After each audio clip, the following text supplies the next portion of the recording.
Kebodohan yang paling bodoh dan kesesatan yang paling sesat orang-orang yang datang berbondong-bondong ke kubur para wali untuk minta di sana. Jangan salah paham.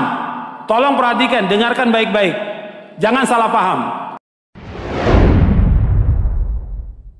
A'udzu billahi minasy syaithanir rajim.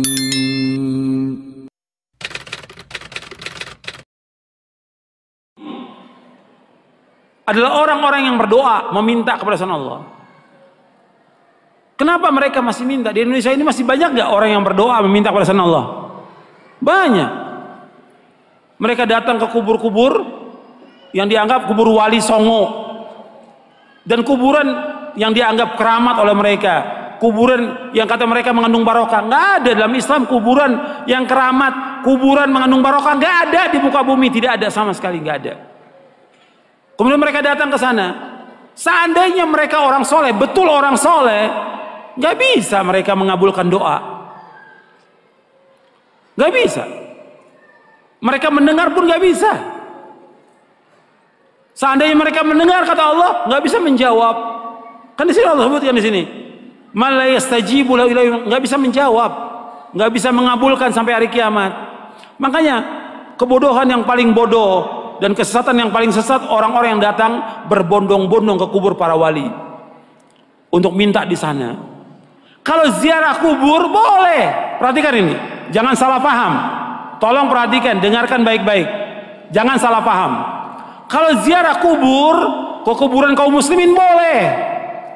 Dianjurkan oleh Nabi Muhammad SAW. Ziarah kubur ke kuburannya pemakaman kaum muslimin boleh. Sunnah dianjurkan oleh Rasulullah SAW. Kata Nabi, kuntu nahaitukum an ziyaratul kubur fazuruha fa inna tudzakkirukumul akhirah. Kata Nabi, aku pernah melarang kalian untuk ziarah kubur. Sekarang boleh kamu ziarah kubur, karena ziarah kubur mengingatkan kalian kepada akhirat. Dalam riwayat yang lain disebutkan bahwa ziarah kubur mengingatkan kalian kepada kematian. Ziarah kubur kaum muslimin boleh, tapi ziarah kubur yang dilakukan oleh mereka ini, datang ke kuburan wali dengan niat kuburan itu mengandung barokah, bahwa orang itu soleh, suci, bisa mengangkat doa mereka ke langit kepada Allah sebagai tawasul. Mereka minta. Ada yang menjadikan mereka sebagai wasilah kepada Allah, ada yang menjadikan mereka sebagai syafaat kepada Allah, ada yang mereka menjadikan mereka sebagai Tuhan yang mereka minta kepada penghuni wali, penghuni kubur itu. Ini kenyataan yang dilakukan oleh orang-orang yang ziarah-ziarah kubur ke kuburannya para wali. Dan ini kalau Anda perhatikan kerusakannya luar biasa ini.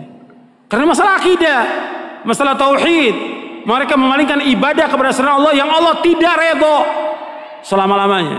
Di dalam buku atau kitab Ushulus Tsalatsa oleh Syekh Muhammad bin Abdul Wahhab dikatakan, innallaha la yarda ay yushraka ma'ahu ahadun fi ibadatihi la malakun muqarrabun wala nabiyyun mursal. Allah tidak redha selama-lamanya apabila Allah disekutukan dengan makhluknya, apakah dengan malaikat yang dekat atau dengan nabi yang diutus. Allah nggak redha. Maksudnya kalau ada orang yang berdoa meminta kepada malaikat Jibril, minta kesembuhan, minta rezeki, minta dimudahkan urusan, Allah nggak redha.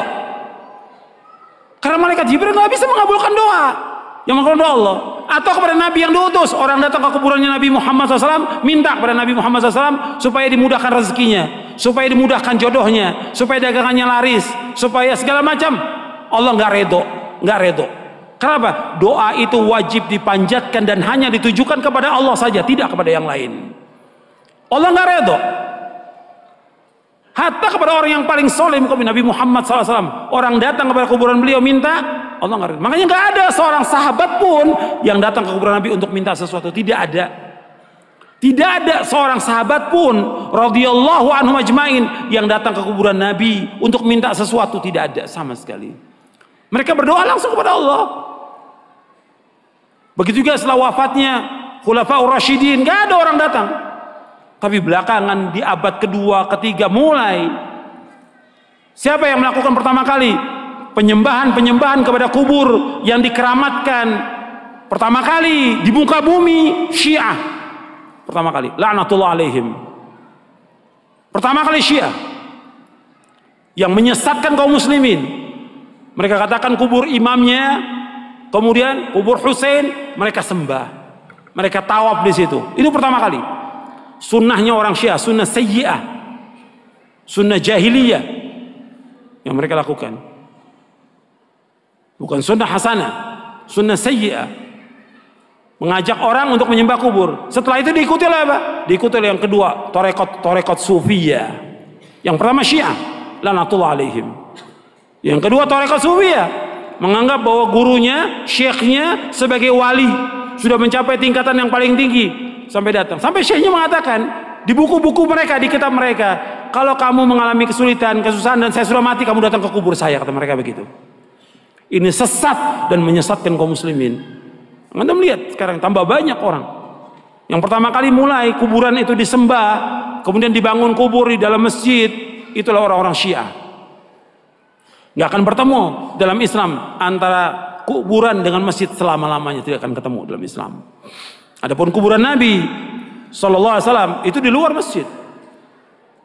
Kemudian pada Khalifah zaman Abdul Malik dibongkar, dimasukkan, dan sahabat sudah mengingkari yang masih hidup pada zaman itu. Nggak bisa bersatu dan beda kuburan Nabi. Karena apa? Nggak mungkin kuburan Nabi akan dibongkar, dipindahkan ke Baqi, nggak mungkin. Karena Nabi nggak mau. Kalau di Baqi akan disembah oleh manusia.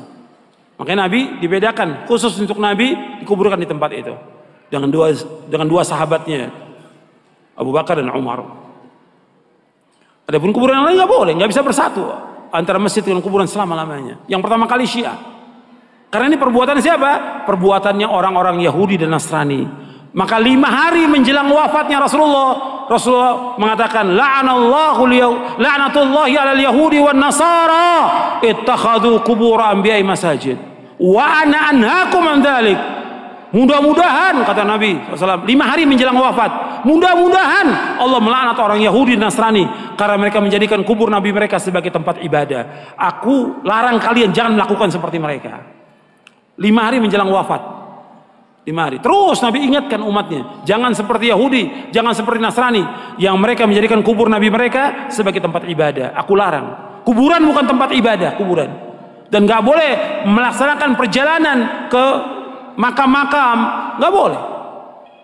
Ziarah kubur boleh, tapi menentukan makam tertentu untuk ziarah mempunyai keutamaan gak boleh.